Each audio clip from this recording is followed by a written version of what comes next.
There are many myths around arguably the greatest structure ever built by humans, the Great Wall of China. Some say it's so grand that it's visible from space. Others claim that you can see it from as far as the moon. Other theories suggest that the builders of the wall were left inside. Well, sorry to disappoint you, but all these impressive stories are just myths. But even with those stories busted, the Great Wall of China is an impressive and truly breathtaking structure. So let me tell you its true story. Today, China is one of the most populated countries in the world, counting as many as 1.4 billion residents. It's also one of the oldest nations in the world. It has 3,500 years of continuous written history, but the civilization existed long before that. There is a theory that while the European continent, for example, was most likely reached by humans from Africa, China wasn't populated by settlers that came from somewhere else. Some people believe that the Chinese civilization got formed from local Stone Age people who lived on the territory since the prehistoric period. So now, the Great Wall of China. It's truly big even by today's standard, stretching for over 13,000 miles. To imagine it better, it's almost 5 times the distance between New York and Los Angeles. Or even a bit greater than the distance between the North and South Poles. Even in modern times, people have never built anything close to this big. Of course, it didn't take a day to build the Great Wall of China. 2? Keep going. In fact, the wall was being built for centuries. Maybe you know that ancient cities had walls around them to protect themselves from invaders. Yes, Chinese cities had them too. The first Chinese emperor united the country in 220 BCE and got a brilliant but very ambitious idea to turn all city walls into one big wall that would defend the country's border against attacks from the north. A trusted general directed the construction, enrolling a big group of workers, soldiers, commoners, and convicts. Back then, the wall was built of rammed earth and wood. In some places that were strategically important, the sections of the wall overlapped to provide maximum security. The walls were around 26 feet high on average. But the Great Wall didn't yet look like the construction we know today. Every next emperor would pick up the big wall project, strengthening and extending it, repairing, but also modernizing construction techniques. Some used bricks to build it, others moved on to granite and marble blocks. Watchtowers and platforms weren't there from the beginning as well. They were added by Ming emperors. The watchtowers made it possible to communicate with other parts of the wall through smoke and fire messages. So, the wall is quite inconsistent in terms of material, but it only adds more charm to the construction and shows how much effort and time it took. The reasons why some parts of the wall have been standing for centuries and are still in good condition is glutinous rice flour. Turns out, this sticky rice mortar is almost like cement. It's very strong and waterproof, sealing the bricks so tightly together that even sneaky weeds can't grow between them. You may also notice that some bricks have writings carved on them. They were left by the workers who were building the wall. The purpose of those writings is quality assurance. They contain such information as location, quantity, and responsible officials. So, in the case of some problems with the quality of materials or constructions, it would be known who should be held accountable for it. Recently, a research group has looked through official historical documents of the Ming Dynasty that ruled China from the 14th to the 17th centuries. They came across records of secret doors in the Great Wall, so they decided to find them. They used a flying robot to capture continuous centimeter resolution photos of the wall. They photographed 90% of the wall that was built during the Ming Dynasty and discovered the remains of over 220 secret doors along the wall. Some of them have a specific width and height that allows only one person to go through. Others are large enough to allow 2 horses to pass at the same time. Why are the doors there? Well, the Great Wall's main goal was to protect the country from the enemy. Building doors that could let the enemy in would undermine the whole point of having a wall. So, of course, the doors were secret passages. They perfectly matched the surroundings topographically, and the exit on the outside was camouflaged with bricks so that it was almost completely indistinguishable from the brick wall. The wall was never just a defensive wall, and it was never completely closed. It could be opened on demand. It was also a structure used for trade and commerce, communication between inside and outside the wall, and of course, for defense and spying. Some doors were used for trade with the other side. Through smaller doors, a person would sneak out to spy on the enemy that lived on the other side. The hidden gates were also useful for a sudden attack. As you remember, some gates were camouflaged with brick on the outside. The exit was so indistinguishable that the enemy had no idea exactly where it was located. The inside entrance for Chinese soldiers was hollow, so they could walk through the wall and break the camouflaged exit gate from the inside, starting their surprise attack. Now, even though the main point was to prevent outsiders from getting into the city, the wall wasn't too effective on that matter. It could still be climbed over or marched around. So the wall was being watched at all times, and the guards gave signals to the troops if they saw the enemy approach.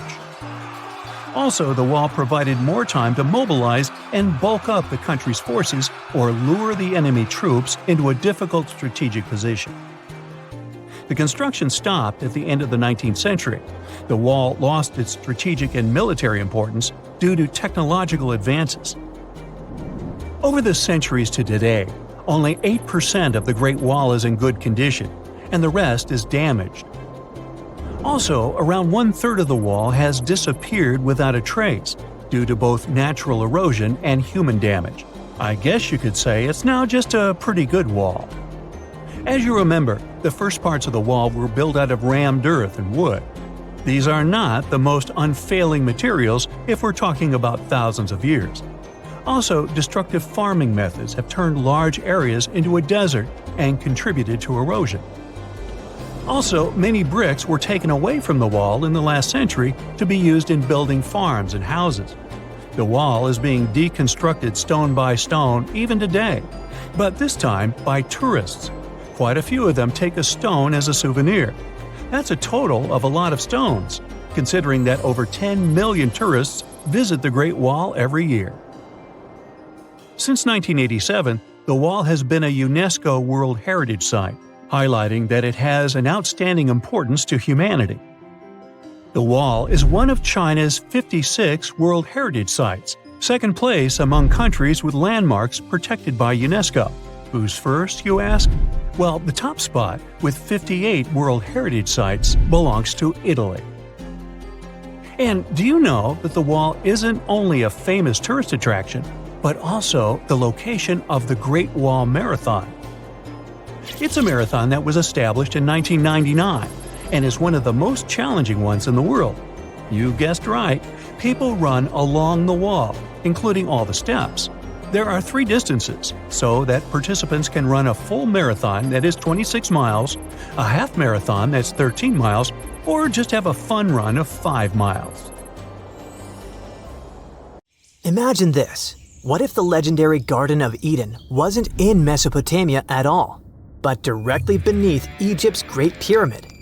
A theory this bold should sound absurd, yet electromagnetic simulations, ancient cartography, and forgotten historical accounts are beginning to suggest that the cradle of humanity's origin might lie under 6 million tons of limestone. This radical idea comes not from a theologian or archaeologist, but from Dr. Konstantin Borisov, a computer engineer who ventured deep into the ancient world through scripture, simulation, and old maps. As unconventional as his background might be, his conclusions are unsettlingly coherent. By retracing the rivers described in Genesis and re-examining how ancient cultures understood geography, Borisov believes Eden's location has been misread for centuries. In the book of Genesis, Eden is described as being watered by a single source that splits into 4 rivers: the Pishon, Gihon, Tigris, and Euphrates. Scholars usually identify the latter 2 with modern rivers in Iraq, but the Pishon and Gihon have never been definitively found. Borisov argues that's because we've been looking in the wrong direction. Ancient peoples often imagined the Earth as encircled by a massive, mystical river called Oceanus. This worldview is preserved in the Hereford Mappa Mundi, a 13th century map that places paradise at the world's periphery, just beside this mythical ocean. And in maps from as early as 500 BC, only 4 rivers emerge from Oceanus: the Nile, Euphrates, Tigris, and Indus. Borisov draws a 1-to-1 match between these and the biblical rivers, claiming the Nile is Gihon and the Indus is the Pishon. His interpretation isn't without support. Roman Jewish historian Flavius Josephus once wrote that Gihon runs through Egypt and that Pishon reaches India, details that line up perfectly with Borisov's identifications. These aren't vague poetic parallels. They're direct geographic descriptions written over 2,000 years ago. But it's what lies within the Great Pyramid that truly electrifies the theory. In 2012, simulations modeling electromagnetic behavior inside the pyramid revealed peculiar concentrations of energy in the king's chamber. Borisov noticed something strange in the results. The fields formed branch-like structures radiating from a central line. To him, it resembled a tree. Not just any tree, the tree of life from Genesis. He posits that the Great Pyramid wasn't just a royal tomb, but a symbolic model of Eden itself. Its proportions, layout, and energetic properties may have been designed to reflect the tree of life. From this view, the pyramid becomes more than stone architecture. It's a memory system, encoding spiritual and mythic knowledge in geometry and material. Of course, this idea doesn't align with mainstream Egyptology, which views the pyramid as a grandiose mortuary structure of Pharaoh Khufu. But Borisov's approach blends ancient symbolism with modern science, introducing a possibility that traditional archaeology hasn't explored. Alternative theories about Eden's location have been floated for decades. British Egyptologist David Rohl proposed a site near Tabriz in Iran. Others suggest locations from Israel to Mongolia to even Jackson County, Missouri. The Mormon tradition places Eden in North America, while some esoteric interpretations suggest Central Asia. Clearly, no consensus exists, and each theory reshapes our understanding of what Eden might have been. What distinguishes Borisov's idea is its fusion of disciplines: cartographic history, sculptural analysis, and physics-based modeling. He concedes that we still don't know the complete path of Oceanus, the mythical river said to encircle the Earth. But he argues that identifying the rivers of Eden, including their links to ancient maps and cultures, offers a promising direction. So, we're left with a question. Could the world's most iconic pyramid be a monument not just to power or kingship, but to the birthplace of humanity? Could the stones of Giza whisper secrets about a paradise long thought lost? The answers remain elusive, but the implications are staggering. If Eden is more than a myth, if it's encoded in architecture and buried under centuries of reinterpretation, then our oldest story might not just be a spiritual metaphor. It could be a real place, one waiting to be rediscovered, not in the Fertile Crescent, but under the desert sun of Egypt. Scientists have discovered a never-before-seen pyramid immersed in the sands of Judea. After a little digging, they discovered that it held treasures that had been untouched for over 2 millennia and historical secrets that we can only now access. At the Zohar Fortress site, 2,600 feet above the Dead Sea, archaeologists were searching for manuscripts that would provide new information about the history of the site. The excavation was originally part of a long-standing campaign launched by the authorities. Its goal was to protect the sites from looting and unauthorized excavations. What they didn't expect was to find a pyramid-shaped structure built on top of a hill, made of hand-cut stones, each weighing hundreds of pounds. At first, the experts thought it was just a tomb, but they soon noticed the shape of the original walls and understood that the mound was a construction. They immediately realized that someone had dug into the top of the structure, probably looters who had spotted something valuable there. Luckily, most of the structure was still buried in sand, so the most valuable finds were hidden from sight. In the first week of excavation, volunteers found fragments of papyrus, bronze vases, and even ancient furniture, which were exceptionally well preserved. The desert climate had been a great ally in preserving those artifacts over the millennia. With little humidity in the air, mold cannot form, so organic materials such as wood and fibers are protected from cracking and deformation. Hypotheses suggested that the pyramid had been built during the First Temple period. However, new discoveries have shown that it's more recent, from the Hellenistic period. Considering this and the fact that the structure dates back 2,200 years, it's believed that it probably appeared shortly after the death of Alexander the Great, the famous ancient Greek king of Macedonia. At that time, his generals divided the former Seleucid Empire. Ptolemy took control of Egypt and the surrounding regions, including the Dead Sea area, while Seleucus took control of the north, which is now part of the Middle East. It's still not known for sure whether the pyramid was built under the rule of the Ptolemaics or the Seleucids. Both Ptolemaic coins and coins from the Seleucid kingdom have been found at the site. Even so, many scholars believe it was built when the region was under Ptolemaic control. Evidence also suggests that the building, despite its longevity, collapsed at some point. But that's not why it was abandoned by the ancient Egyptians, which begs the question of what purpose it was built for. Some believe it was used as a tomb due to its picturesque location on top of a hill. Others believed it may have served as a historical monument. However, one of the strongest theories is that the pyramid was a guard tower, protecting an important trade route along which salt and bitumen resources from the Dead Sea were transported to coastal ports. They also believe it may have been used by Ptolemaic officials to collect taxes from travelers. It would be something equivalent to our modern-day toll booths or even port inspection agencies. Although the contents of the papyrus documents remain a mystery, it seems very likely they were written using the Greek alphabet, and some experts believe that they may have been tax documents, which would make perfect sense, given the theory that the pyramid was a guard tower. The team calls it a fascinating historical mystery that the dig is helping to unravel, but the find is just a grain of sand in an entire desert. The dig is part of a larger project that's been going on for a long time, and in the last 8 years alone, it has scanned 111 miles of desert cliffs and identified approximately 900 caves within that radius. Using rappelling equipment, advanced technology, and specialized documentation methods, archaeologists discovered thousands of rare items, such as hidden scrolls, woodworking tools, carpets, leather goods, and even treasures.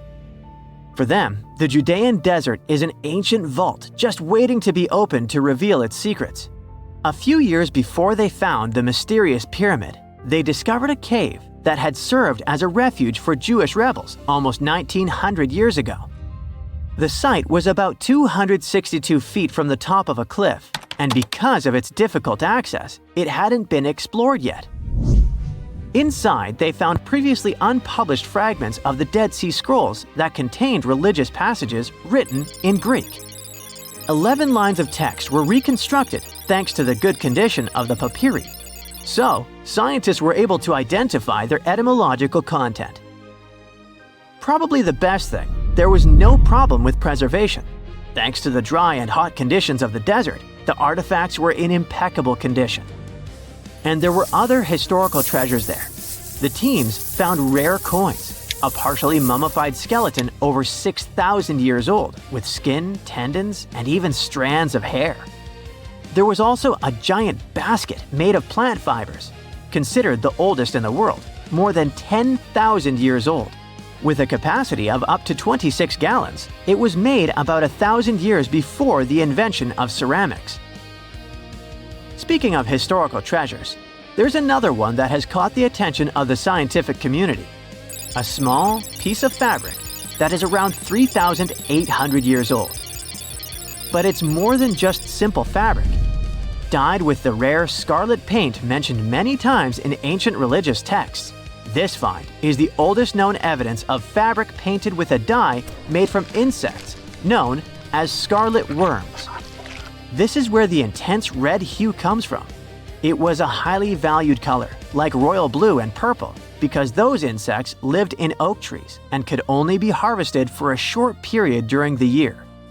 So, those dyes were reserved for sacred fabrics, such as priests' clothes, marking status and religious importance.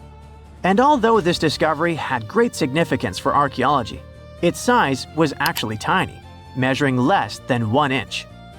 The fragment was discovered in 2016 during excavations in the so-called Cave of Skulls, but it's not known exactly how this fabric got there. According to experts, it's evidence that people knew how to dye wool fibers already 3,800 years ago or so. It also provides us with proof that the ancient textile industry already used animals at about the same time people began to create written sources. Fabrics painted using this type of dye were recorded in more recent periods. But what makes this piece really special is the fact that it is much older than any other. Another important discovery was made in 1980, when scientists found a seed that was over 1,000 years old, which turned into a mysterious tree named Sheba. They spent 14 years cultivating this plant, which is now about 10 feet tall, only to discover later that it could belong to an extinct lineage of trees that had grown in the region. The seed dates back to a period between 993 and 1202 CE, and they believe that Sheba may be a biblical tree commonly associated with healing. Although it's not been possible to identify the exact species, since the tree hasn't flowered, we know that it belongs to the genus Commiphora, which is related to famous African plants, such as the myrrh tree. But time has revealed something even more special. Its leaves and resins are rich in compounds that have medicinal, antioxidant, and even skin-soothing properties. This means that the tree may represent a forgotten lineage whose resin had medicinal value and was mentioned in ancient texts. This brings to light how ancient people dealt with botanical medicine. Something strange is lurking beneath the sands of Giza, and scientists have no idea what it is. Archaeologists just found a hidden structure near the Great Pyramid using advanced ground scanning technology. What's inside? Nobody knows, but excavations are already underway. The Great Pyramid of Giza is one of the most famous monuments on Earth, but it doesn't stand alone. It's surrounded by an ancient necropolis, a massive royal graveyard filled with tombs and monuments. They belong to pharaohs, nobles, and other high-ranking officials. Most of these tombs are above the ground. They're called mastabas, rectangular, flat-roofed tombs built from limestone or mud brick, and they've been studied for decades. But from old movies, we know that these weren't simple graves. They have deep vertical shafts leading to underground burial chambers, where the past was sealed away for eternity. And recently, archaeologists found one curious empty space in the cemetery, a completely unexplored patch of ground. No mastabas, no visible ruins, nada. For years they ignored it, but between 2021 and 2023, they decided to investigate. They didn't dig though. Instead, they used a technology that kind of acts like X-rays for the ground. These radars let scientists see the secrets hidden there. And there was something hidden beneath the sand, something deliberately buried and forgotten. A two-part underground structure. One part was shallow and L-shaped. It's about 33 feet long and buried just 6.5 feet deep. But below that, a deeper, more mysterious anomaly, a structure completely different from anything else in the area. They called it a highly resistive anomaly, which means it's dense and solid, likely made of stone, sand, or even metal. And still, no one has a clue what's inside it. Now, it's clear that humans made the L shape. It wasn't formed by nature. And the shallower structure might have been an entrance to whatever is hidden below. But they only have some theories about what might be hidden there. It's also filled with sand and gravel.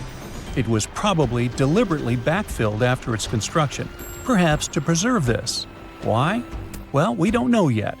The archaeological team will need to excavate to understand what exactly this thing was and why it was built. The first guess is a lost burial chamber. Many tombs in Giza have underground burial sites, but most have clear surface markers. This one, for some reason, has nothing, but it could be one of them. The second guess is an ancient offering chapel. Egyptologists know that some chapels were built in this shape, but usually they were above ground, not buried like this. And finally, it might be something we've never seen before. If this turns out to be a new type of structure, it could rewrite what we know about the burials of pharaohs. The only way to know for sure is to dig it up, and that's exactly what's happening right now. Excavations are already underway. Archaeologists are racing against time to uncover the truth. But there's a real danger there too. Giza's fragile ancient structures need to be handled carefully. Otherwise, they could be damaged beyond repair. So all we can do is wait for the truth. Now, these tombs always held fascinating mysteries. Unfortunately, we'll never learn tons of these mysteries because of some relentless tomb robbers. Egyptian tombs were built to guard the bodies for eternity.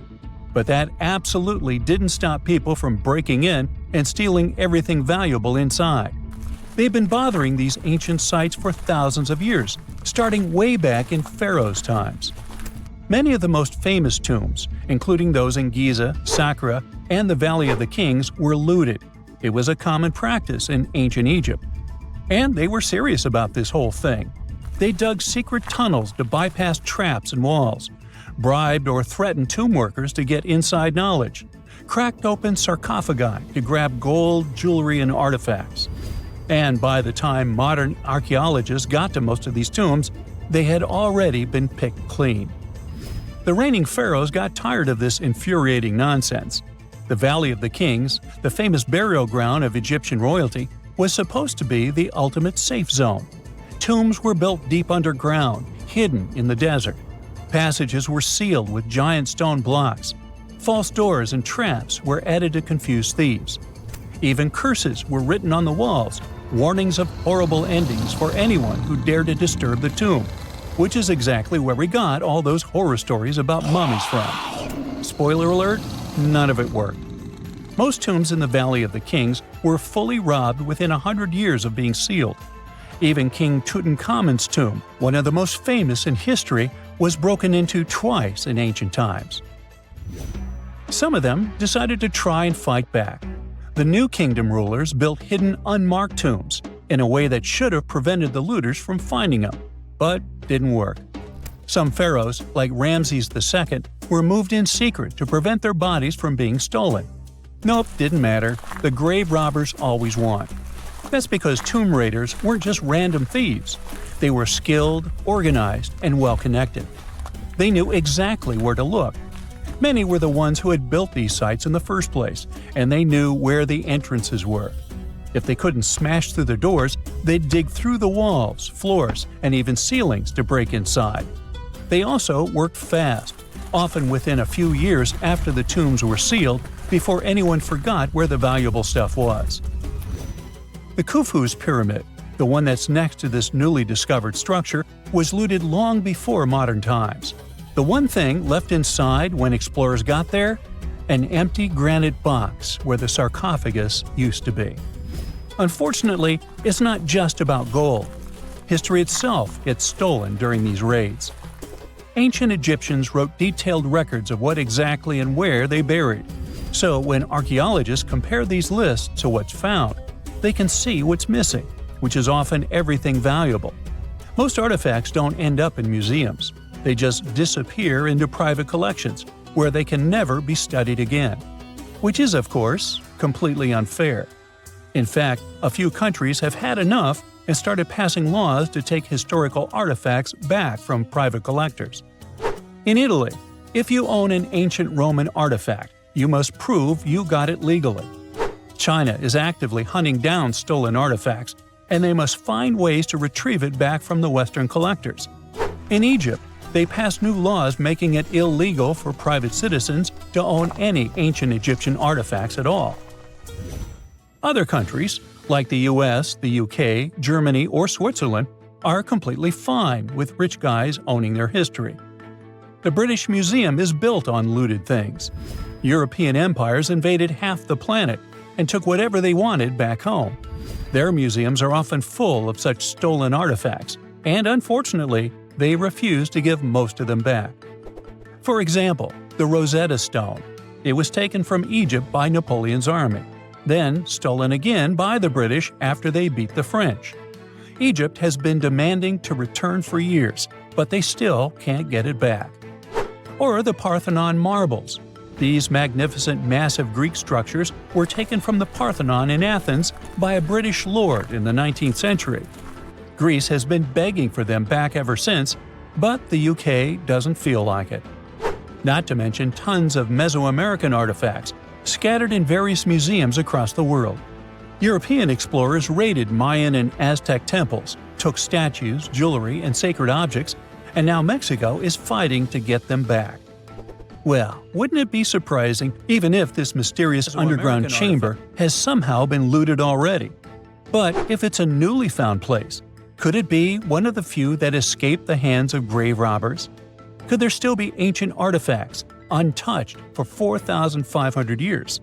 We can only hope that those guys didn't get there first.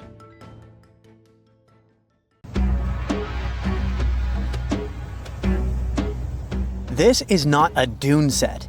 This is a very real desert in Niger. Jado was probably built by the nomadic Sao people and is filled with ksars, which are fortified houses made of salt and clay, with giant walls and secret passages. Located deep in the desert, it was once a vital stop for trans-Saharan caravans, but is now a hotspot for smugglers and bandits. The site has been off-limits since 2002 due to its dangers. The origin of the ksars remain a mystery. No archaeological studies have been conducted, leaving many questions unanswered. Even today, shifting sands reveal and conceal parts of these ancient ruins, fueling local speculation about what might still be hidden beneath the desert. Speaking of connective tunnels, scientists were blown away by the discovery of lava tubes in Saudi Arabia. These underground passages form when molten lava cools down. Researchers believe that ancient nomadic groups may have utilized these tunnels to survive the super harsh desert climates. While excavating the tunnels, archaeologists uncovered artifacts, rock art, and skeletal remains. The art and animal bones show that the people who used the tunnels were probably sheep and goat herders. They're still piecing together whether these groups lived in the tunnels for extended periods or just used them as temporary shelters. The Great Pyramid of Giza has been standing for thousands of years, but it's still hiding secrets. Using special scanning technology, scientists found two hidden structures under an ancient burial ground. The first is a shallow L-shaped structure, and below it is a much larger space that could be a final resting place or a chamber. The smaller structure was filled with sand on purpose, while the deeper one might be an empty chamber. Experts believe the two are connected, possibly as an entrance leading to a secret chamber. This is big news because it might give us some more insight into who built the pyramids and why. The world is full of ancient writing, but some messages refuse to give up their secrets, like the mystery of the Bash Plemi tablet. This unusual stone, pulled from a lake in Georgia, is covered in symbols no one can read. Even with modern technology, experts are completely stumped. The tablet is about the size of a book, with 60 symbols carefully carved into its surface, but 39 of them don't match any known language. Some resemble scripts from ancient civilizations in the Middle East, India, and Egypt, but none are an exact match. To make things even trickier, part of the tablet is broken off, meaning a piece of the puzzle is missing forever. To rule out a hoax, scientists studied the tablet closely. They confirmed it's made of vesicular basalt, an extremely tough local rock. Whoever carved these symbols must have been really skilled. Based on similar archaeological finds, experts believe the tablet could date back thousands of years, possibly to the late Bronze or early Iron Age. Some symbols repeat, which could mean they're numbers. Maybe it's an inventory list, a record of battles, or even an offering to the deities. Until someone cracks the code, the Bashplemi tablet remains an unsolved mystery from the depths of history. Experts are still stumped with what this Minoan disk might mean. The Phaistos disk is one of the most mysterious finds from the Minoan civilization. This 6-inch clay object, discovered in 1908, has strange spiral markings that no one has fully decoded yet. The disk has 241 symbols on both sides, showing everything from people and animals to tools and plants. Experts have come up with many theories about what the symbols mean. Some think it's an early form of Greek. Others suggest it's a prayer or a hymn. And some even believe it could be a letter from a king in Anatolia to a Greek ruler. Let's see who will be the first to figure this out. It's always a fun day at an archaeologist's office when they find something as big as a 2,000-year-old marble head. A French archaeologist mission went digging inside an old medieval house near Alexandria in Egypt and found a statue's head depicting an old, possibly ill man.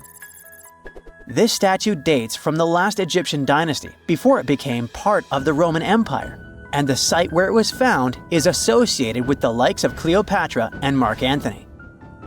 For archaeologists, even the smallest finds at this site means a lot. You've heard of Lucy, right? The Australopithecus that was an early ancestor for us humans. Well, scientists found some of her species' footprints somewhere in Tanzania. The so-called Laetoli footprints are over 3 million years old. The trail stretched 88 feet and has about 70 footprints, left behind when a bunch of early humans walked across some wet volcanic ash. What's cool is that these early humans were already walking on 2 feet, like us, not all hunched over like apes. The close spacing of the prints shows they probably had short legs and a shorter stride than we do today. In an ancient Egyptian temple, archaeologists uncovered a shrine unlike any other, a place dedicated to falcons and 2 mysterious deities. One deity had a falcon's head, while the other wore a crown with a sun disk and cow horns. But the most baffling discovery was an inscription that read, "It is improper to boil a head in here." At the heart of the shrine, there are 15 headless falcons carefully arranged on a pedestal, likely as offerings to the falcon-headed deity. One theory suggests the birds were boiled first, perhaps to pluck their feathers, before being placed in the shrine, following the strange rule carved into stone. Archaeologists also found a 13-inch iron harpoon nearby. Its true purpose remains unknown, although the shrine also held remains of fish, mammals, and bird eggs, suggesting that the rituals may have included feasting. And speaking of ancient Egypt, meet Hathor.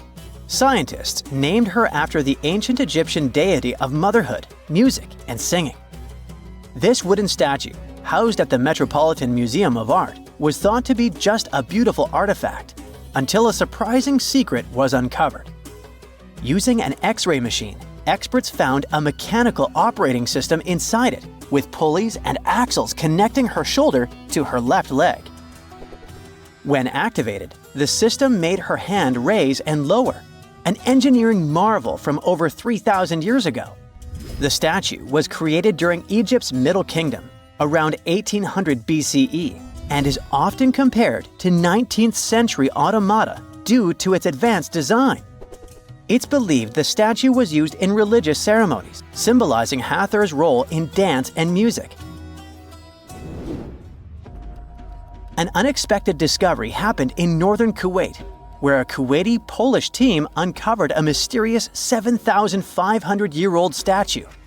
The statue features an elongated skull, no mouth, narrow eyes, and a flattened nose. This feature is thought to be an Ophidian figurine, named after the Greek word for snake, and it was likely made by the Ubaid culture, a civilization known for their pottery skills. While no one knows exactly what role this weird statue played, it might have been linked to rituals or symbolic practices.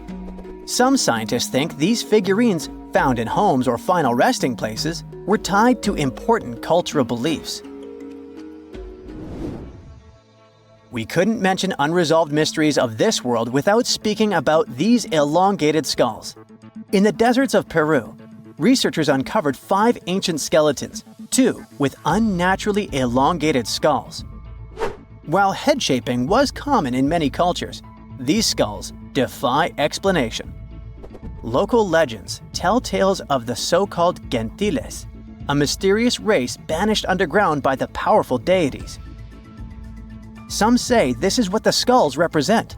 Others think this is some type of genetic anomaly, which was confirmed after finding an infant skull, too large to be artificially shaped. This just in, the world's oldest pyramid was built during the last ice age. And I'm not even talking about Egypt. I'm saying our ancestors might have spewed a 27,000-year-old pyramid in West Java. Gunung Padang is not exactly shouting pyramid. It's more of a mound with huge scattered stones tossed all over it. But local people seem to revere it, and they have for centuries. It wasn't until recently that the Indonesian authorities decided to excavate a bit deeper to see what all the fuss was about. They ended up finding the remains of a human settlement. It was rather unexpected, since the mound is pretty high up. This excavation could only prove there were humans in the area as far back as 45 BCE, which sounds reasonable. It was up to an Indonesian geologist named Donny Hillman to prove that Gunung Padang is the world's first pyramid. He used all sorts of new technology to support his claim. Our guy used carbon dating, which digs deep into the earth and takes whole chunks of soil. He found layers and layers of constructions, like he was digging up Rome and finding ancient buildings buried in the ground. His research proved that there had been caverns and even rooms down there, which could only mean one thing: humans. As for the rocks located up in the mound, they were most likely strategically placed by the people who lived there back in the day. They needed a place to meditate, so they arranged things in a harmonious way. Their smooth surfaces wouldn't be the result of years of erosion, but the works of great sculptures, the Michelangelos of their day, let's say. If this is all for real, then human civilizations began way before we think they did. Our ancestors, the Paleolithic humans, didn't have what it took to be considered a civilization, especially not the tools and knowledge to build pyramids. They needed a lot of masonry skills, which weren't all that available during the last ice age. His peers don't share this view, though. They could believe Hillman's theory if he had found evidence such as charcoal and bone fragments, but he didn't. Flint Dibble, another archaeologist, says that without concrete evidence of human activity, there's no proof of an actual pyramid. In this case, all the data proves is that the soil in the mound dates back to 27,000 years ago. He thinks the rocks on top of the mound just slipped down the hill, like rocks normally do. Only a complex society would have managed to build a stepped pyramid like they claim it was. But according to Bill Farley, an American archaeologist, there's just no reason to believe there were any settlements in Indonesia during the last ice age. Now, just so you know, the oldest known ancient society with this kind of knowledge is probably 11,000 years old and used to occupy the region of modern-day Turkey. Take a look, Turkey's Göbekli Tepe. It's also not a pyramid, but it's the oldest monolithic construction made by humans. Back in the Neolithic period, a lot of people settled there, and there are proofs for it. For example, the walls there are covered in ancient drawings of clothing and wild animals. Until recently, the title of the world's oldest pyramid went to a 3-sided construction known as the Djoser Pyramid in Egypt. Djoser is located just a few miles south of the Giza complex in a town called Saqqara. It made its way to popular culture more than once. In the 18th century, it became a common feature in European paintings. Young men from the cultural elite did a grand tour around the world, and Saqqara was at the top of their list.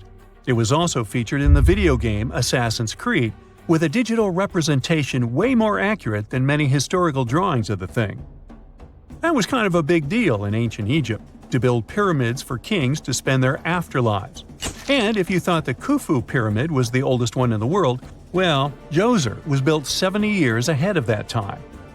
The development of new technology has allowed archaeologists to make groundbreaking discoveries, And a new, or should I say ancient pyramid in South America might win the title in dispute.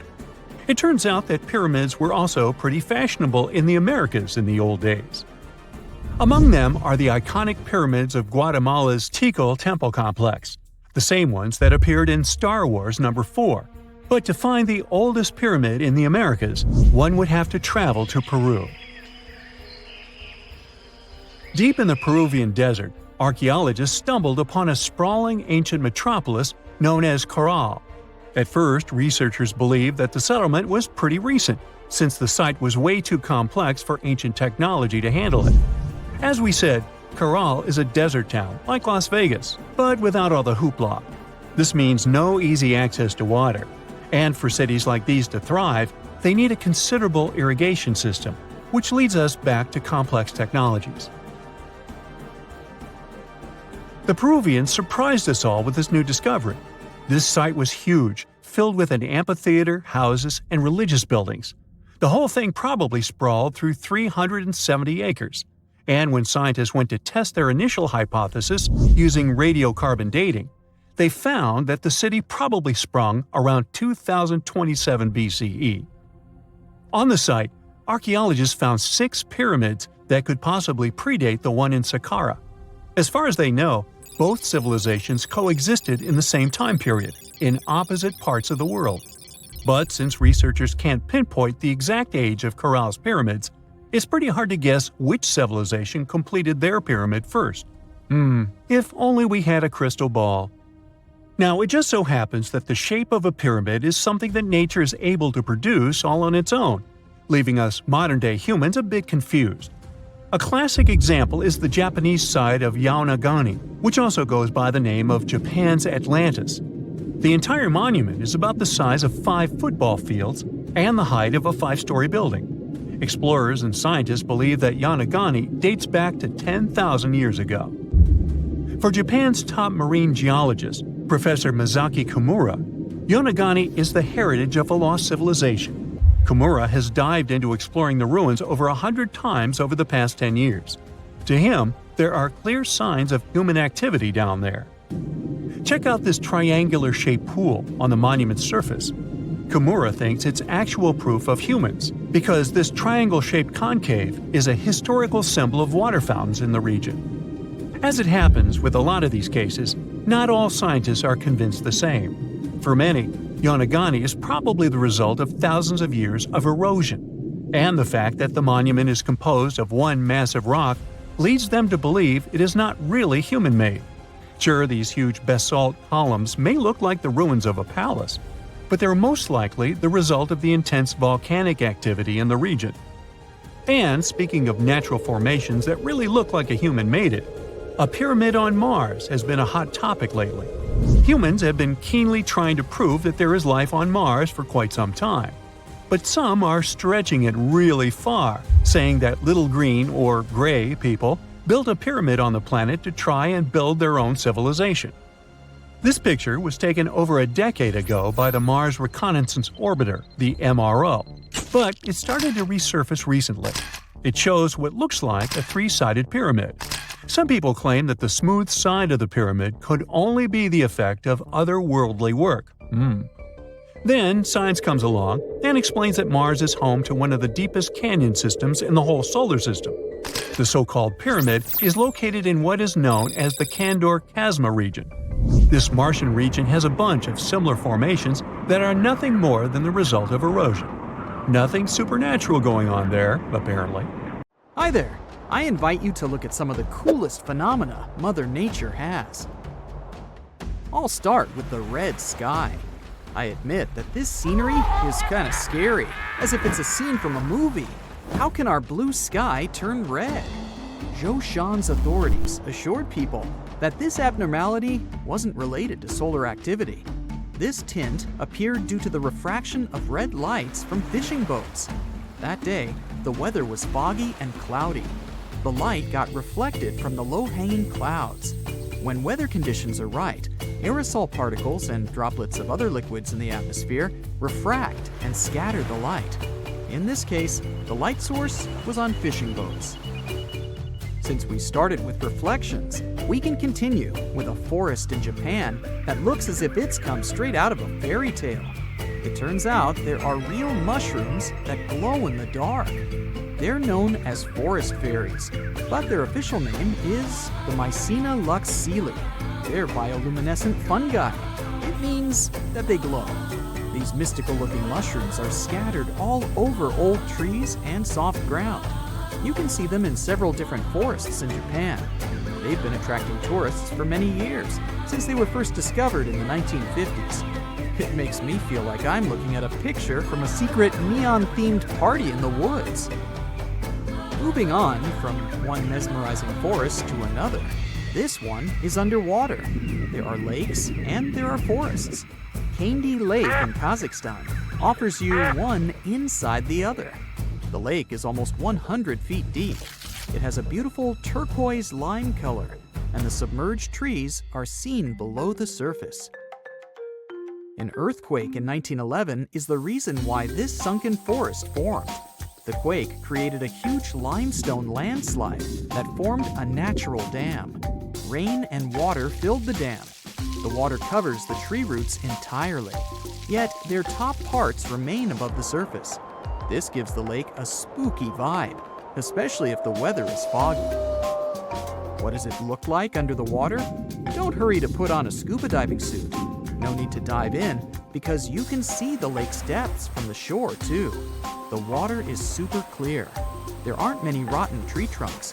In fact, the trees have miraculously resisted decomposition.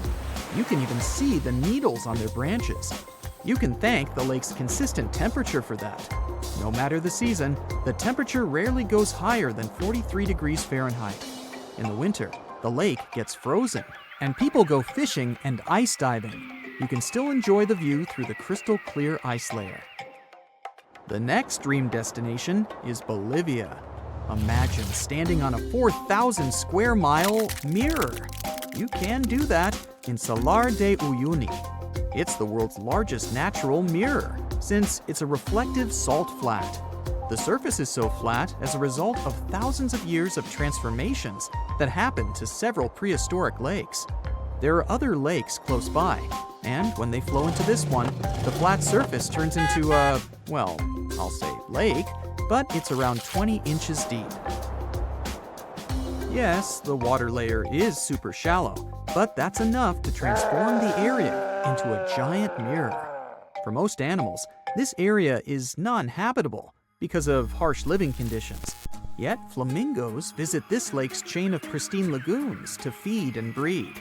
3 out of the world's 6 species of flamingos come here. As you can guess, this is the perfect spot for photographers and tourists. They take cool pics of flamingos standing on the giant mirror lake. Would you like to see the Sea of Stars? Then you should visit the shores of Vadhu in the Maldives. Vadhu is a small island that'll surprise you at nighttime. Do you remember the glowing forest in Japan? Here we have glowing blue waves. The waves shine thanks to a natural chemical reaction called bioluminescence. Phytoplankton is the type of plankton that's responsible for the blue glow. It looks like the water shimmers when waves hit the shore. The next stop is in the southwestern U.S. This is The Wave in Arizona. It's a unique sandstone formation. The sediment has a rippling form and interesting colors. It's made of intersecting U-shaped troughs that have been eroded over time. The wave was formed millions of years ago. This one-of-a-kind formation is popular among hikers and photographers. Yet, it's not easy to visit this place. The formation has a fragile nature, so only around 60 people can visit it in one day. These people should apply for a permit and join the daily lottery system. Do these look like regular trees? Nope. The entire forest is technically one tree. This phenomenon is called clonal groves. All these trees are connected underground by a single root network. That's why trees look like they're copied and pasted with the help of Photoshop. Each trunk is genetically identical to the others. We're now looking at the most famous example of clonal groves, which is Pondo from Utah. It's one of the largest and oldest organisms on our planet. Pondo has 47,000 stems, and it originated from a single seed. It spread by creating new shoots from the expanding root network. Another mesmerizing phenomenon is this Indonesian volcano that has blue flames. It looks like the lava itself is blue when you first see it. In reality, the lava turns blue due to sulfur. When sulfuric gas meets with oxygen at an ultra-high temperature, it burns. Bright blue flames appear, and then lava flows through the mountain. This feature is visible at night. During the day, the lava looks like a regular orange liquid. Ice can come in different shapes and forms. Here is a less known one, the jewel ice. This type of ice can only be seen in Japan's Tokachi River. The river has crystal clear water in general. When the temperatures drop and the river freezes, ice chunks move with the waves to the riverside. These giant diamond-like ice pieces are transparent. That's why they reflect light differently. If you visit the lake at sunset, you'll see golden yellow ice stones. But at any other time of the day, they look blue. It depends on how light scatters in the sky. Another beauty comes with a winter breeze. If you step onto the frozen Abraham Lake in Canada, you'll see ice bubbles under a layer of ice. It might look like they're out of this world, but this beauty isn't so innocent. These ice bubbles are made of methane. Since this gas is flammable, these white orbs aren't perfectly safe. Why are there frozen methane bubbles in this lake? Well, it's due to the natural process of decomposition. Plants and parts of trees deep down at the lake's bottom decay. When this occurs, plants release methane, creating air bubbles. In the meantime, the temperature decreases. Ice bubbles can't reach the surface and get trapped in the ice. It looks kind of like a lava lamp. Even though it's winter and snow might fall, super strong winds wipe away everything from the lake's surface, so we can appreciate this potentially dangerous beauty. How about seeing some flaming rocks? Yanartas is located on an inactive volcano mountain in southwestern Turkey. The name of this rock formation is related to its appearance. It literally means flaming rock. The rocks have been flaming for at least 2,500 years, so they're full of tiny fumaroles that release gases such as methane. The gas ignites when it comes into contact with oxygen and creates eternal flames. Yanartas isn't the only special rock that produces eternal flames. There's a small waterfall in western New York that creates these types of flames too. The same principle applies to the Eternal Flame Falls. The grotto at the waterfall's base emits natural gas. Gas is the reason why flames form. Oh man, I want to see all these wonders with my own eyes. I just wish I could teleport. What is a boat doing in the middle of a desert? You would expect to find a seagoing vessel closer to shore. This is the question archaeologists had been asking for decades. In 1988, there was a storm near one of the most important archaeological sites in ancient Egypt. A wooden structure emerged from the sand. It was hollowed out by termites. Scientists were determined to solve its mystery. In 2000, they began excavating the site near Abydos, Ubidos. An American team of experts soon discovered a boat that was 70 feet long, and it wasn't alone. In total, there were 14 boats neatly resting next to each other. It was impossible to completely dig out the boats because of their poor condition. Luckily, the wood was preserved enough to get a sample. Analyses revealed that the boats were around 5,000 years old, the oldest fleet in human history to this date. The time of their construction predates the pyramids at Giza by half a millennium. Each ship of the fleet rested in a vault that matched its dimensions. The room was roughly a third of the size of a tennis court. It had mud brick walls that featured more than 120 drawings of boats. Ancient Egyptians incised them on whitewashed walls that were excellently preserved. Scientists have known about these mysterious chambers for well over a century. 1901, 1902. A British archaeologist, Arthur Weigel, stumbled upon a strange structure west of the River Nile. His team caught a glimpse of the interior walls. Sadly, a section of the roof collapsed, so they had to call off further exploration. Researchers abandoned the site, but its location remained on the maps. The boat's position first led scientists to think that they rested on a bank of the mighty Nile. But there was a problem with this theory. Today, the river flows almost 7 miles west of Abydos. Further studies of the surrounding terrain showed the Nile didn't change its course throughout history. Also, if the boats floated near a dock, they would be in unstable positions. The 14 vessels at Abydos were perfectly parallel to each other. There was only one conclusion possible. Someone had deliberately placed them like that. They must have gone through a lot of effort. Each boat had enough room for up to 30 rowers. These vessels could really float. They weren't models, but scholars still don't know if they actually sailed any body of water in ancient Egypt. This doesn't diminish the importance of the find. Previously, archaeologists found only small-scale models. In King Tut's tomb alone, there were 35 boat models. For a long time, these figurines were the only clues as to how ancient Egyptian vessels looked like. The boat's design confirms that they were the real deal. They are the earliest surviving examples of something called built boats. Ancient people constructed primitive vessels by hollowing out large tree trunks. The alternative was reed that was tied together to form a raft. The boats at Abydos had planks tied together. This was a major breakthrough in shipbuilding. During their lifetime, the boats must have seemed impressive. Timber was a valuable commodity at the time. There was no wood in the desert. Cedar had to be imported from Lebanon. The only person who could afford such luxury was the pharaoh. Studying the area around the ancient fleet provided more answers. Scientists discovered a mud brick structure where Egyptians worshipped the pharaoh. Its approximate date of construction matches that of the wooden boats. The same bricks out of which this building was made were used to encase the fleet.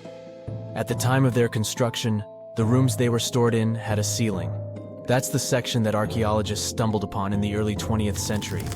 Just like mummies and coffins, these marvelous ships rested inside splendid vaults.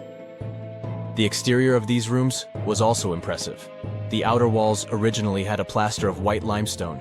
It reflected sunlight. In the desert sun, the structure housing the boats must have shone from miles away. Ancient Egyptian builders used the same technique to cover the pyramids 500 years later. Today, their surface looks jagged, but it wasn't always like this. When they were constructed, the pyramids had a top layer of fine white limestone. Their surface was smooth and it gleamed in the sunlight. Instead of stairs, the outer layer of the pyramids was more of a sleek ramp. Archaeologists were left with one final question. Which pharaoh owned the fleet? The answer lay just a mile from the site. This is where the tomb of a pharaoh from the 5th dynasty rested, King Senwosret III. Its time and style of construction matched the ones of the chambers with boats. The very end of his rule might explain how the boats ended up in the middle of the desert. The pharaoh probably passed away in northern Egypt. Then his body was transported down the Nile to Abydos in a marvelous procession of decorated boats. The vessels were later lowered to chambers near the final resting place of their owner. This had a symbolic meaning. In the ancient Egyptians' belief system, ships played a key role. Their supreme deity was Ra. He traveled through the sky during the day in the form of the sun. At nighttime, he sailed through the netherworld in a solar boat. The pharaoh identified himself with Ra. That's why he needed boats in the afterlife. That was the only way to regenerate himself. Just as the sun rises every day above the horizon. This belief existed for thousands of years. The more famous Pharaoh Khufu also had a ship. Scientists found it in 1954 next to his pyramid at Giza. It is some 4 centuries younger than the fleet at Abydos, but Khufu's ship was almost 2 times longer. The Great Pyramid of Giza and King Tut's tomb are some of the most famous archaeological finds in Egypt. But there are many more secrets hiding beneath the endless sands of the Sahara Desert. Recently, 2020, archaeologists found a lost city there. They have labeled it as the most important discovery since King Tut's tomb, 1922. The city of Aten is some 3,000 years old. Historians hope it will give them a unique insight into the everyday life of ancient Egyptians. The famous archaeologist and Egyptologist Zahi Hawass proclaimed the site a lost golden city. Aten sits some 300 miles south of Egypt's capital, Cairo. It is close to the famous Valley of the Kings. Archaeologists first found sections of mud brick walls that spread out in all directions. They discovered complete rooms with tools of everyday life inside. The research team unearthed a bakery, a residential neighborhood, and an administrative district. They all date back to the time when the Egyptian civilization was the wealthiest in its long history. They were also the first to make objects from iron. In 1911, scientists found a set of iron beads near a village in Lower Egypt, El Girza. These are the earliest known iron artifacts. The discovery is literally out of this world. Ancient people made them by beating into shape a piece of a meteorite. The 9 beads were once part of an ornate necklace. They are now blackened and corroded, which is perfectly normal for a piece of jewelry that is over 5,000 years old. They consist of an iron-nickel alloy. Researchers were impressed by the skill of ancient jewelers who processed the beads. Their craftsmanship is more impressive when you think that they didn't know the stellar origins of the material. The Great Pyramid of Giza also has a remarkable feature. An international research group investigated the electromagnetic response of the structure to radio waves. They found that the pyramid has the ability to concentrate electromagnetic energy inside it. This occurred inside its chambers as well as under the pyramid's base. It contains an underground unfinished chamber. It seems that the electromagnetic response is connected with the properties of limestone, the Great Pyramid's main building material. The research results might have a practical application.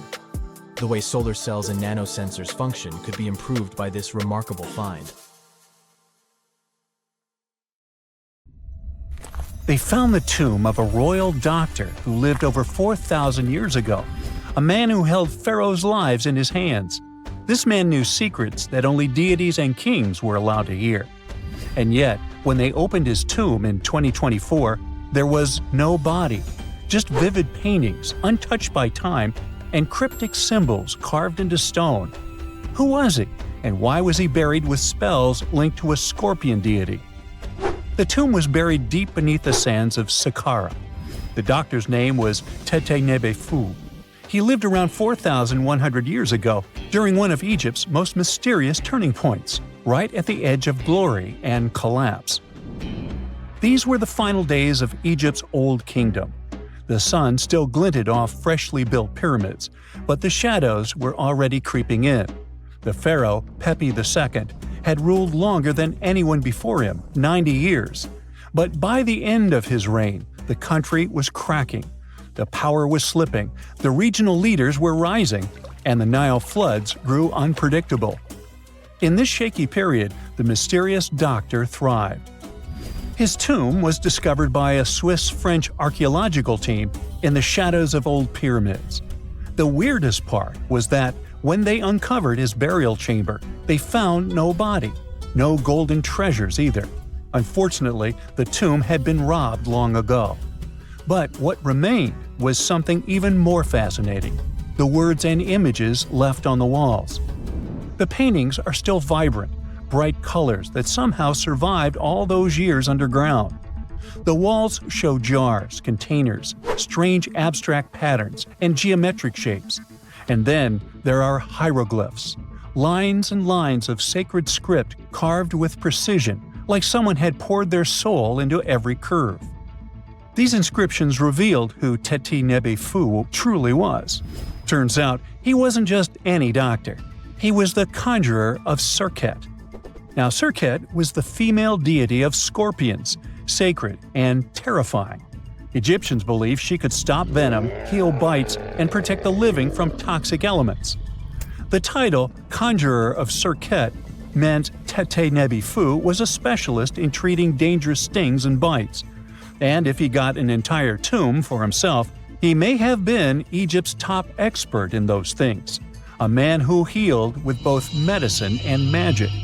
But that wasn't all. He also held the title Director of Medicinal Plants, a title seen only once before in all of ancient Egypt. That means he knew the healing power of herbs, roots, and oils like no one else. Now, you might wonder, what plants in a huge land of sand? But in reality, ancient Egyptians used herbal medicine that would hold up in some labs today. They created pills, ointments, and inhalers. Most often, they chose some active ingredient, a flavor to make it easier to take, and something to deliver it into the body. Sound familiar? And yeah, they didn't have many traditional plants, so some of these ingredients were bizarre by our standards, like using crocodile dung and acacia mixed with honey. They even had formulas for anti-wrinkle creams. And apparently, our mysterious healer was also chief dentist. This title is almost never seen in ancient records. Evidence of Egyptian dentists is incredibly rare. Turns out, our ancient genius didn't just fight stings and study plants. He was also trusted with teeth and jaws, which were actually a huge problem in ancient Egypt.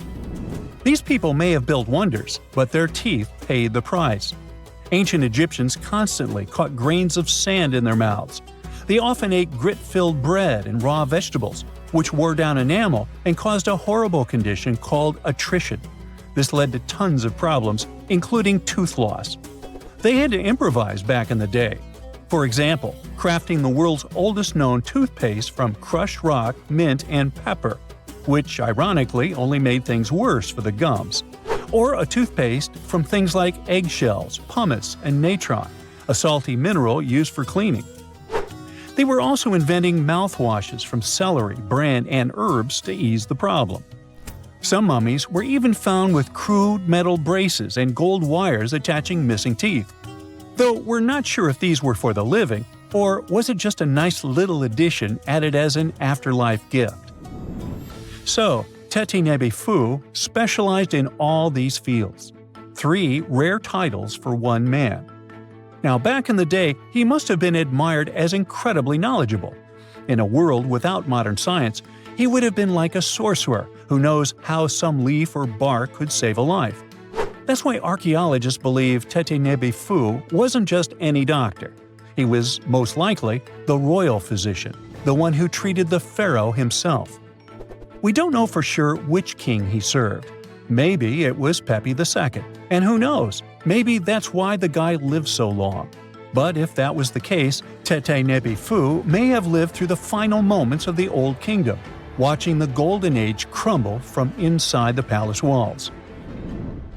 And then he was buried, the body was looted, or perhaps just lost to time. But the team says they're still studying the tomb, still uncovering the traces of this incredible man. Overall, ancient Egyptians were practicing medicine on a crazy advanced level. Some practices feel familiar even today. They had hospitals, specialists, surgeries, and many more things, even medical schools. Both men and women were allowed to be doctors. They healed with various methods and practiced surgery with actual tools, scalpels, forceps, even sutures. Some doctors treated only the eyes, others the teeth, the stomach, or even what they called the hidden diseases. They knew how to clean and dress wounds, could set broken bones using splints made of wood or reeds wrapped in linen, and even prevented infections. There were even proctologists. They also built the first prosthetics, like a wooden toe with leather straps that help people walk normally again. The oldest known prosthetic is 3,000 years old. Now, the most shocking part is how they actually even tried to remove tumors. A recent study looked at a 4,000 years old skull. It belonged to a man in his 30s. There were signs of past tumors, and around 3 of them, there were marks, surgical cuts made with a metal tool. That suggests someone attempted to remove or study them, maybe treatment, maybe an autopsy. There was another skull of a woman over 50 years old. It also showed similar signs, but with healed fractures from an earlier injury, which is amazing because her treatment might have actually been successful. Being a healer in this society meant something powerful. It meant being a priest, a scientist, and a magician all at once. To ancient Egyptians, medicine was a necessary art, and they treated it with as much reverence as they did their deities.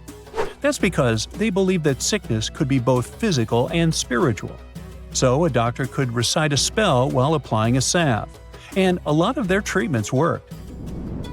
The reputation of doctors in ancient Egypt was so strong that leaders from other parts of the ancient world, like Persia, actually sought them out. Even Homer, the Greek poet, once said the Egyptians were the most skilled healers of all. Of course, their understanding of the human body wasn't perfect. For example, they thought the heart controlled thought and emotion. They also didn't know what the brain really did. But their approach, observe symptoms, diagnose, and treat, well, that's modern medicine. Sure, they prayed over the wound, but they also healed it, didn't they? Their most famous physician was Imhotep. That guy was a true polymath, an architect, priest, and a healer who became so revered he was later worshipped as a deity of medicine. Yep, a human who was so cool they turned him into a deity. He lived 2,000 years before Hippocrates, the so-called father of medicine. And yet, some people joke we should drop the Hippocratic Oath altogether and swear an Imhotepic Oath instead. These people weren't just laying the foundations of pyramids, they were laying the foundations of healthcare. Let's face it, most ancient tombs have been looted at least once. No matter how scary the rumors could have been, most mummies were open too. But one. This is the Bashiri mummy, and it puzzles everyone so much that nobody dares to see what's inside. Meet Howard, but you must know him already if you're into Egyptian history. He's primarily famous for discovering King Tut's tomb back in 1922. But few people know that before this revolutionary discovery, he had probably found another mummy. It happened in 1919, and it goes by several names, either the Bashiri mummy or the Mummy of Pacheri, or the Untouchable one. Some reports say that Howard stumbled upon the Bashiri mummy in Luxor's Valley of the Kings, just where he would later find Tut's tomb. Despite this find, not much is known about this particular mummy. The reason why it's still unharmed in any way is not because of some superstitions, but because nobody is sure that they can undo what they do if something goes wrong.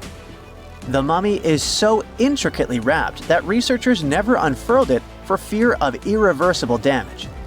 The golden rule of anyone who works with antiquities: if you're not sure you can't make it better or preserve it unchanged, do not touch it.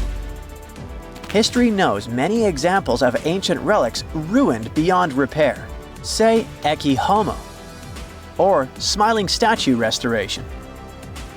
The delicate fabric that covers the mummy's face has this cool design that kind of looks like a pyramid. The researchers are not 100% sure, but this might be the only one of its kind with that embalming style. But without knowing the ancient technique, it's next to impossible not to ruin the mummy while unwrapping and wrapping it back. Back in the day, people, both experts and looters, would unwrap mummies for all sorts of reasons, mostly to study them. Luckily, these days, we have advanced tech that lets us check out what's inside a sarcophagus without having to unwrap anything. After taking a closer look at the Bashiri mummy, researchers figured out that it belonged to a man who was around 5.5 feet tall and lived during the Ptolemaic era, which makes this mummy roughly 2,300 years old. The Egypt Museum shared that the X-ray scan also uncovered an inscription of the guy's name, but it's a bit tricky to tell if it says Pacheri or Nenu, adding to the intrigue. The museum also pointed out that the fancy casing the mummy is in features all sorts of decorated scenes. You can see the mummy lying on a bed, flanked by deities Isis and Nephthys, along with the 4 sons of Horus. Plus, there are 2 images of the funerary god Anubis at the feet of the casing. By the way, Bashiri mummy is not the only one that has remained untouched. This is Issa Temkebde, and Gaston Maspero, a French archaeologist, made the decision to leave her mummy untouched, wanting to keep her resting peacefully since she was in such amazing shape. He did mention, though, that her tomb had been raided long ago. Thanks to some X-ray work, we learned more about the mummy. The scans revealed a few artifacts still wrapped up with the wife of a high priest, including amulets around her neck, right arm, and forehead. The X-rays also showed she had some dental issues and arthritis in her knees. While she passed away as an older woman, it's tough to pinpoint her exact age. However, various sources from her son's reign indicate that she was held in high regard in the kingdom. Isitemkebd served as the sister wife of Penejim II. You got me right, they were related by blood and were siblings, but back then it was pretty common to get married this way to preserve the purity of the bloodline. Say that to Habsburg, duh. Their chase for purity only led to inbreeding and the notorious Habsburg's jaw. Right, I guess we should not judge ancient Egyptian rules and morals, but what we can say for sure is that both Bashiri and Isitemkebd were incredibly lucky to stay untouched. The odds were not in King Tut's favor, though. The researchers' work hit him hard. The tomb itself was discovered in 1922, but it wasn't until 1925 that the nested coffins were opened during an excavation. The outer coffin, held together with silver pins, opened up to show another coffin shaped like a mummy, decorated with colorful glass and flower garlands. There were worries about the king's mummy because it had been exposed to moisture. The middle coffin was pretty heavy and didn't have any handles, so they had to be super careful taking it out. Inside the innermost coffin, which was solid gold and wrapped in a red cloth, they found the royal mummy, and this all went down on October 28, 1925. Tutankhamun's mummy, measuring about 6.07 feet, fit snugly into the innermost coffin, which was 6.17 feet long. You can already tell there was a problem, right? Imagine how hard it is to extract something as fragile as an ancient dried-up mummy, especially when there's not much room for maneuver. Plus, the mummy looked sus. It was pitch black. Howard Carter, the lead archaeologist of the expedition, estimated that around 2 buckets worth of oils had been poured over the mummy. But care had been taken to avoid the mask and feet. It was made to preserve him better. The body was positioned at a slight angle in the coffin, and there was a noticeable difference in the amount of dark oils on the right and left sides, indicating that the coffin might have tilted while being lowered into the sarcophagus. This oil created moisture inside the coffins, and over time, it reacted chemically, which Carter described as a sort of slow, spontaneous combustion, leading to the carbonization of the linen wrappings. Unfortunately, the combination of heat and moisture took a toll on the mummy's trappings as well. The crooked flail fell apart, the resin scarab cracked, and the threads holding the hands and mummy's bands started to decay, making everything quite fragile. Plus, the oils hardened over the years, effectively gluing the mummy and mask to the coffin's bottom. To try and separate the mummy from the inner and middle coffins, they were placed in the sun for several hours, reaching temperatures of 149 degrees Fahrenheit. Despite this effort, the mummy remained stuck, so the initial examination had to be done right where it was. The first part of Tutankhamun's mummy the researchers checked out was his lower legs and feet, meaning they started the examination from the bottom up. As they peeled back the bandages, they uncovered the first of many treasures wrapped up with the king. They took their time to carefully document and photograph everything they found. The inner layers of bandages were in pretty bad shape, mostly turning to dust, making it tough to figure out how everything was originally wrapped.